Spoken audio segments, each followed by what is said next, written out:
여러분 안녕하십니까? 오늘은 그래도 가족이다.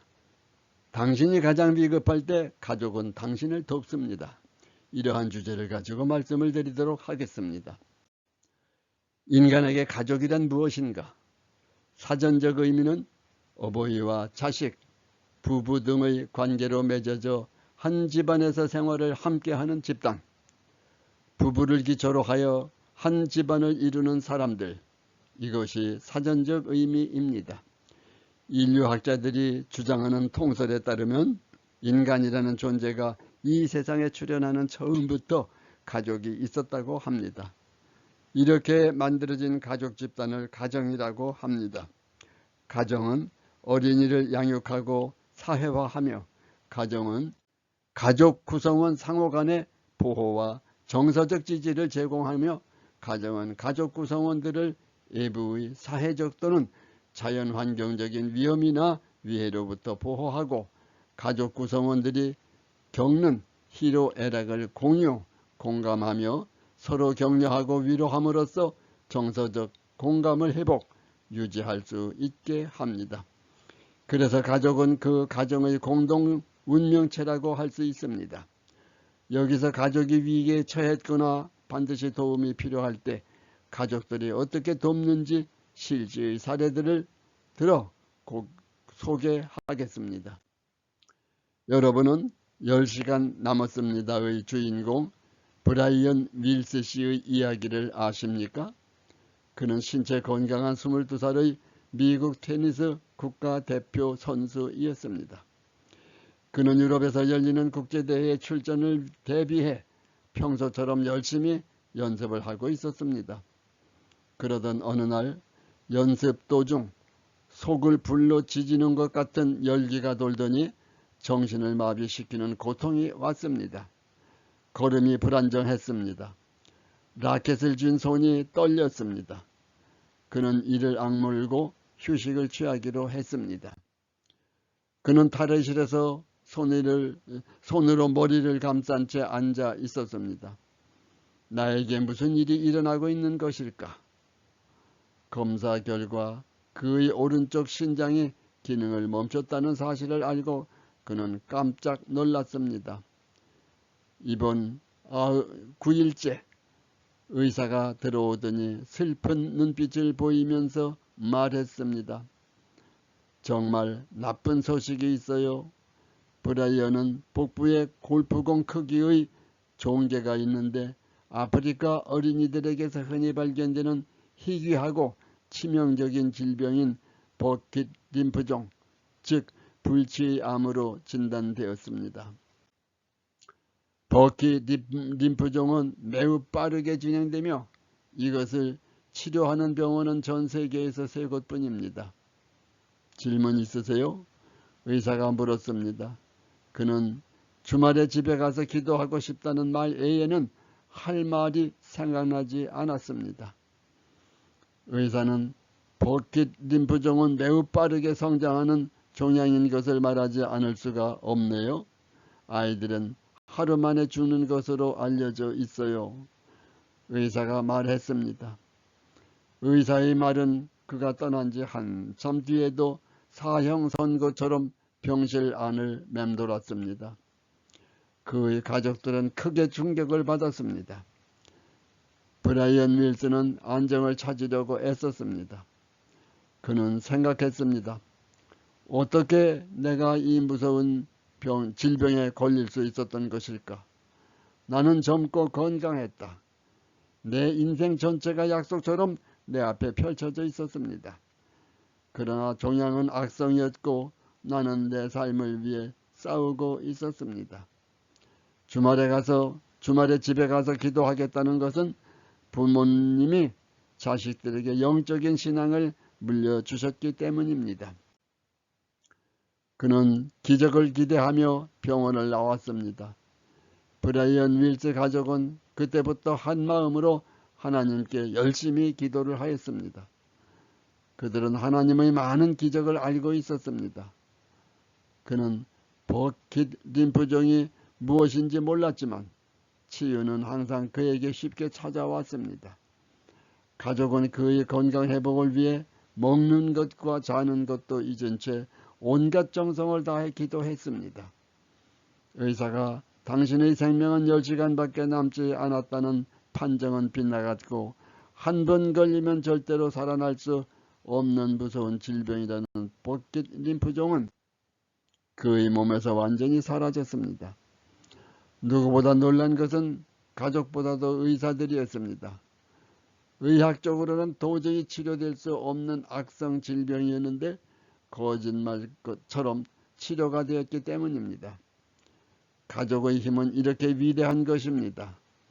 온 가족이 정성을 다하여 그의 치료를 빌었기 때문에 지성이면 감천이라고 정성이 지극하면 하늘도 감동한다고 온 가족이 지극정성으로 기도를 하였기 때문에 하나님은 그를 살려주신 것입니다. 이것은 서로 사랑하는 가족들을 보고 하나님이 그들에게 은혜의 축복을 주신 것입니다. 두 번째 사례.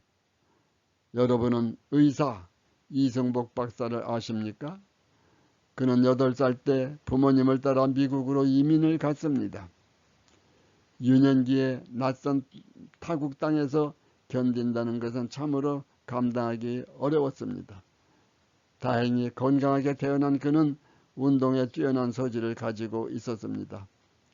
11살 때부터 기계체조를 배우면서 타국에서의 어려움을 극복해 나갔습니다.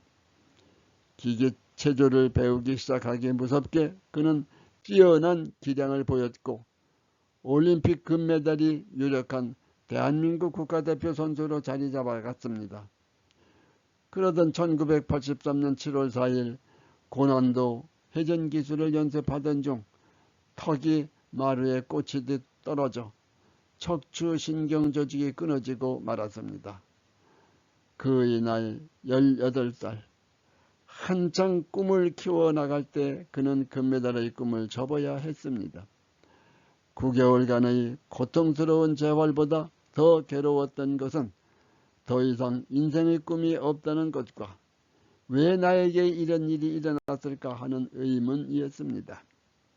평생 휠체어를 타야 하는 그는 부모님과 주위의 도움으로 공부에 매진하여 뉴욕대를 입학할 수 있었고 그곳 캠퍼스 선교사에게 복음을 듣게 됩니다.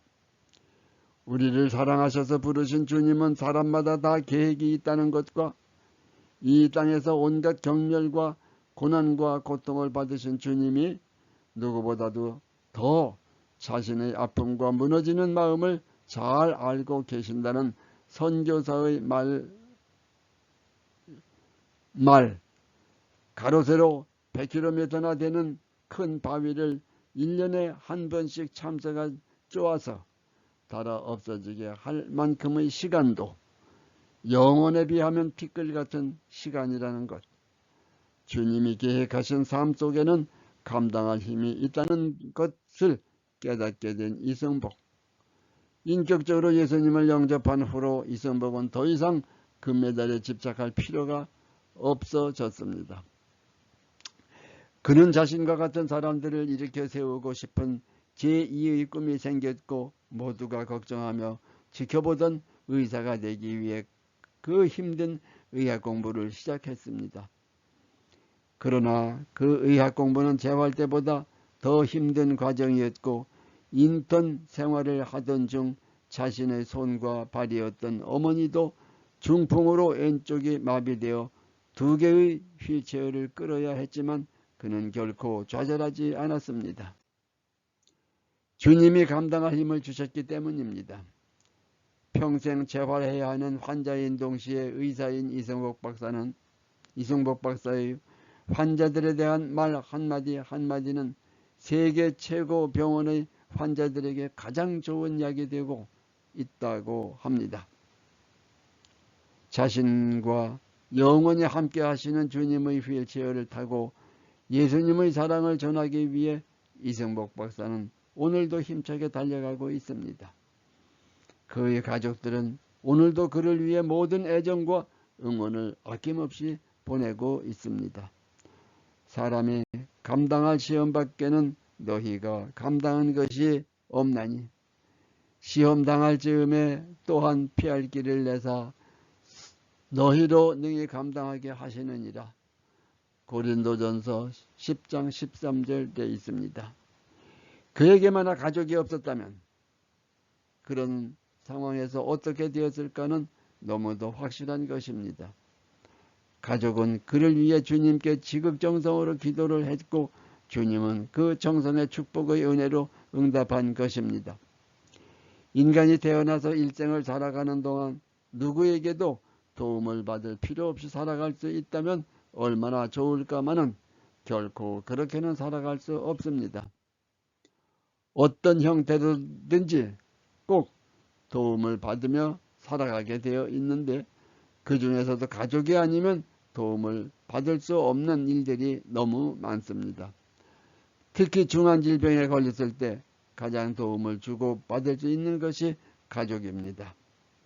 그러나 가족도 평소에 서로 위해주고 사랑을 해야 위기에 처했을 때 도움이 되는 것인데 그렇지 못한 많은 가정이 불행하게 사는 경우가 참으로 많습니다. 위의 사례들을 잘 들으시고 나도 언제 가족의 도움을 필요로 할는지 모른다는 생각을 하여 가족 간에 항상 사랑하는 삶을 이어갈 수 있기를 빕니다. 구독과 좋아요는 더 좋은 내용을 보내드리는 데 큰 도움이 됩니다. 많은 성원을 부탁드리며 오늘 말씀 여기서 마치겠습니다. 경청해 주셔서 감사합니다. 다음 뵐 때까지 여러분 안녕히 계십시오.